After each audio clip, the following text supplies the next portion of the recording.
Good morning, party people. Had a decent day yesterday. Messed with that car that wouldn't crank. Man, I had to open the main fuse box area under there. Put a jump wire on that remote starter post. Fire it right up.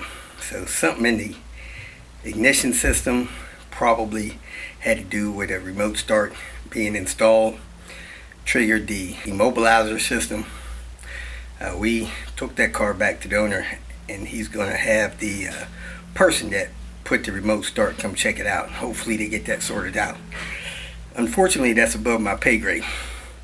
After that, I helped George with his 850.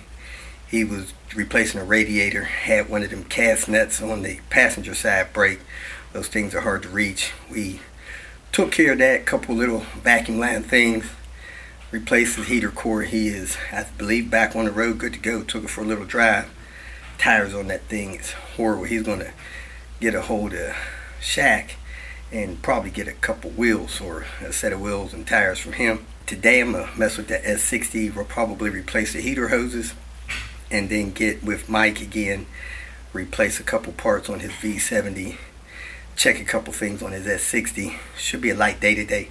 Maybe make it to the recording studio and maybe have a little fun today. It's supposed to be beautiful weather out here in the New York City area. So things are moving along, having a good time. Tomorrow and hit that P1800. Now yesterday I posted 2 videos because the day before that I hit upload on my video and it didn't upload. The ISP here at the hotel is flagging my IP address for uploading mega files, so it's locking me down. I got to restart the computer, re-log in, get a new IP address, and then upload. So I was hoping it would upload. It didn't. So I uploaded 2 yesterday. Missed the day before. Got a couple more standalone videos I'm going to post here shortly. One is on the abbreviated PCV parts that I order. I'm going to list the parts in the video. And I hope that helps you guys. And a couple other standalone videos I'm working on. But I appreciate you guys watching daily and hope you have a good, safe weekend. Welcome to Hanging Out with Robert. That's me. This video contains things that I tinker with throughout the day.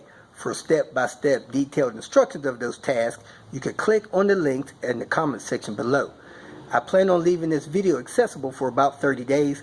After that, you can view it through my Patreon account.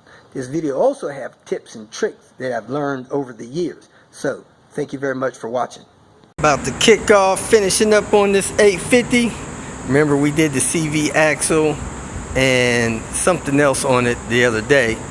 We're going to do the heater core, the odometer gear, some lights in the odometer, compression test, spark plugs today, and anything else I may have forgotten. So let's get cracking. Turn Panther around and get my parts and tools. The other thing I did the other day was the ignition switch. So I'm going to try to do all the inside stuff first, then do the stuff with the hood open in case they run me out of here. I'll at least have the inside done. Found my eBay gears. Let's get cracking, see what lights are missing on this thing. ABS. Don't have tracks, so let's pull this. Lights missing here. Let's see, any other lights missing that we can tell?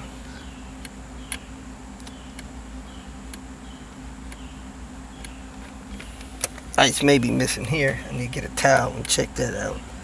But we definitely got one here and the ABS light.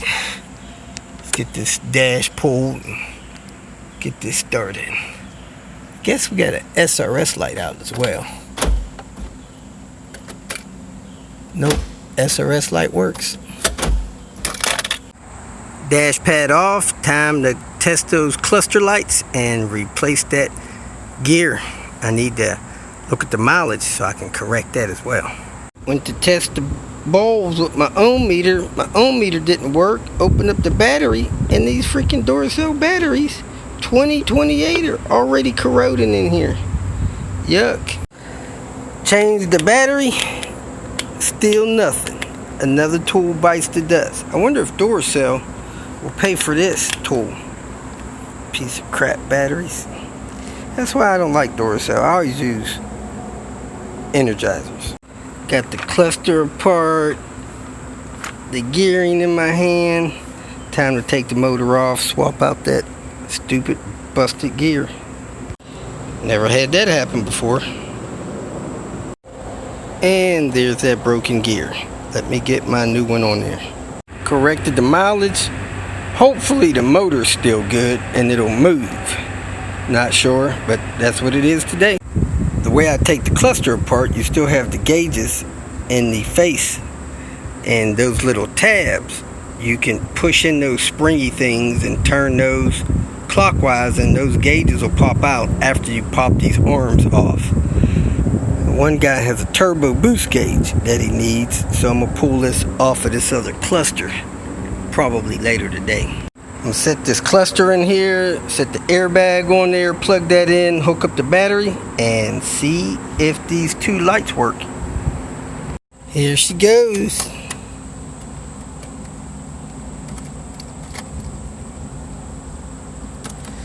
Battery must not be tight enough. Nothing. Try this again. We got the clock this time. ABS light. That's good. And we got a light there. Ooh, light went out there. Man. There it goes. We are good to go. Put this dash the rest of the way in. Got the dash back in. This thing never sits as tight once you pull this dash out. It looks good compared to most, but just never perfect. Next I'm going to do the heater core. So I'm going to crimp off the hoses outside, slap a heater core in here. Time to do the heater core. You see how dark that bottom of that core is. Started it up after the heater core fix. Low coolant light, ABS light. Two lights that we wanted to work. Going to replace the ABS module. We got a module from Midwest ABS, and since this car is not turbo, can probably do that without removing the air box. So I'm gonna give that a shot real quick. See what this last screw looks like. Dang on thing, not coming out.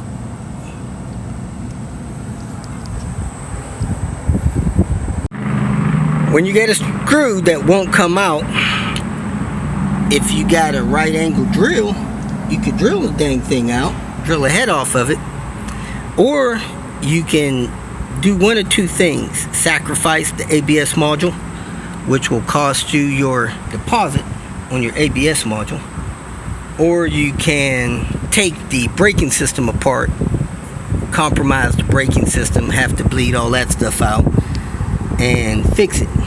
Notice I just lost this vacuum tube off the back of this air box. People do that often. These things are super delicate, fragile. They break and you can't find them. They're not available. Someone had this air box out, didn't put that on carefully, mangled that. So then there's that. But let me get this car together so I can drive it somewhere and fix it. I'm not going to take a deep dive in this braking system here in this parking lot, so I'm going to pack this up and move this to one of my viewers' location. Paul's going to let me finish this thing off at his place, so let me clean up my mess here.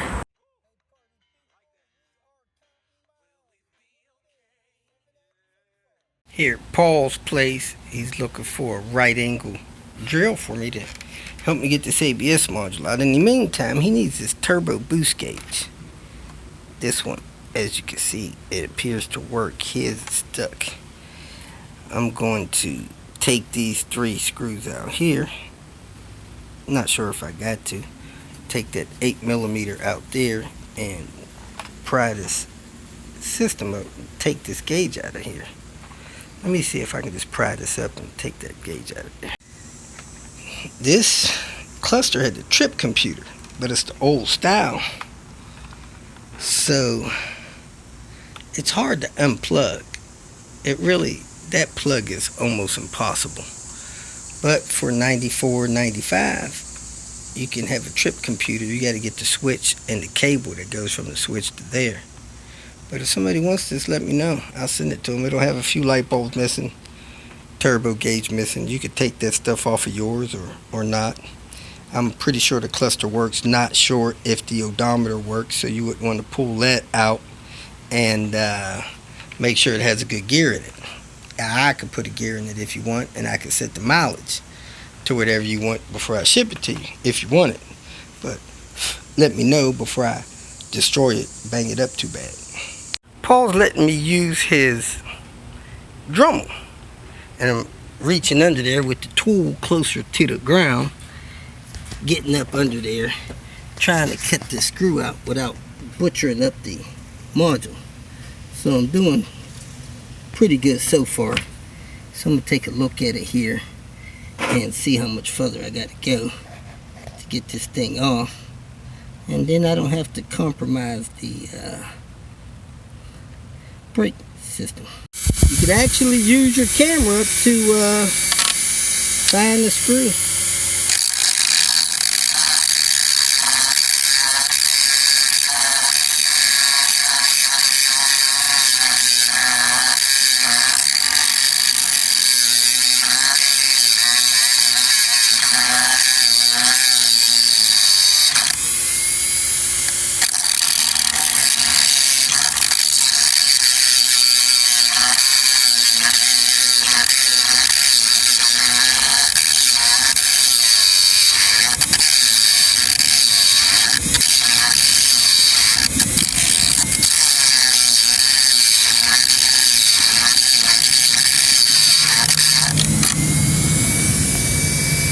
This is my replacement module, and this is the module I just removed, so I didn't beat it up too bad.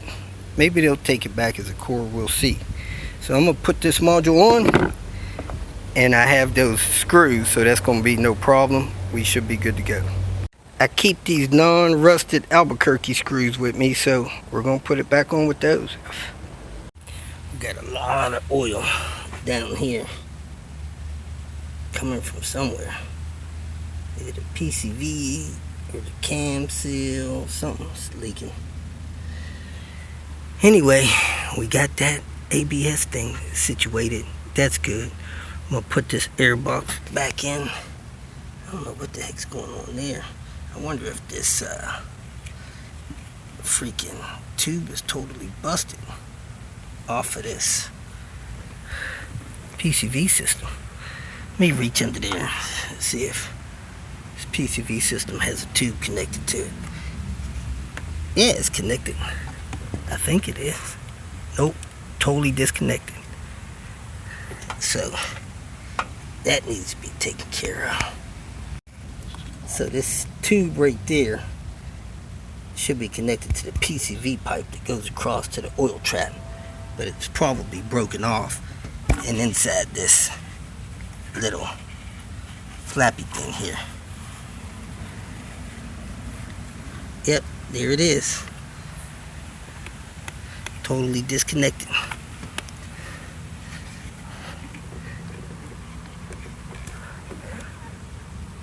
I don't know if that'll reach or not. Oh, the other tube is busted too, laying down there. PCV needs to be done. If I would not have cut that off, I had two options to removing this entire unit. First option, remove all 5 of those lines, take that T25 off there, T25 off there, lift the unit out of the way with the ABS unit bolted onto it, flip it over, get it out that way. Or take all 5 of those lines loose there, get that 10mm there, 10mm down there, and then a 10mm up over here that you can reach from up here or down there to unbolt the bracket that holds the unit on, pull it out, flip it over, and take that screw out. Next, we're going to do a compression test and replace the plugs. So the car is running. I'm going to unplug the fuel injector relay to kill it, and then take the plugs out, do the compression test. The engine's already hot. I'm going to do that with 2 hands so I don't damage any wires. Finally got that thing unplugged. Let me shut the ignition off. There's something going on with the car. The car has no guts climbing hills, no guts taking off. I think maybe timing's off a little bit, or the fuel pump's getting weak. Doesn't have any codes, so that points to maybe low fuel pressure or something going on with the timing. One of these screws are missing, and almost every one of them are stripped. Rusted tops, people putting them in too tight. I put a little notch on it with a Dremel, put a screwdriver on there, tapped it, got it to turn. So now I could probably turn it out with my fingers if it wasn't so hot. Oil under there, that's normal, especially when you got a bad cap seal and your PCV's messed up. So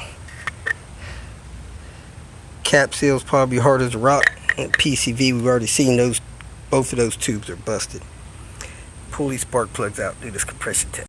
Those are the plugs that were in there, not the right type. NGKR plugs, probably for these tuned cars. Heck, those are the same ones I got in my car. Ow. See if I could read it without burning myself. Ooh, it's hot. PFR6G. These are the type of plugs that belong in the non-turbo cars. See those 3 tips on them? Got the part number on them as well. 9146775. Yeah. So let me do the compression test, then drop these plugs in. 148. That's low for a non-turbo car. Let me check the other 4. The boost gauge was falling back into the back of the cluster. Then when I fished it out, it had 2 bands on it that clip it to the back of the face. So we put one band back, we tightened it up, we pulled it a little bit too tight on that nut, and then it got jammed up again. So we took it loose, and we figured maybe that's why they put 2 bands on it. We put 2 bands back on it. It had gotten cocked on the back of the facing again, so we reset it again. We're going back in. Paul's got new lights across the front, the big 4. We're going to put this thing back together before it starts raining. It's raining somewhere, just not here. I sprayed bug spray on my arm, and it bumped the overspray got on the face of the cluster. So we wiped that off. We bumped the mile per hour needle, and then it was pointing down near the bottom. Drove the car anyway. They had to fix that. So I'm gonna put this in here, and I'm gonna plug in the airbag, start the car, see if we have vacuum on this hose, because our turbo boost gauge didn't work on our test drive. I should be hearing the hissing sound because I don't have that boost gauge hooked up, and we have no negative pull on it. So I need to find out what's going on with the boost gauge. That's where they break at, right there. Yeah. He's going to snip it, and we're going to put this little hose on it, then he'll have his boost gauge back.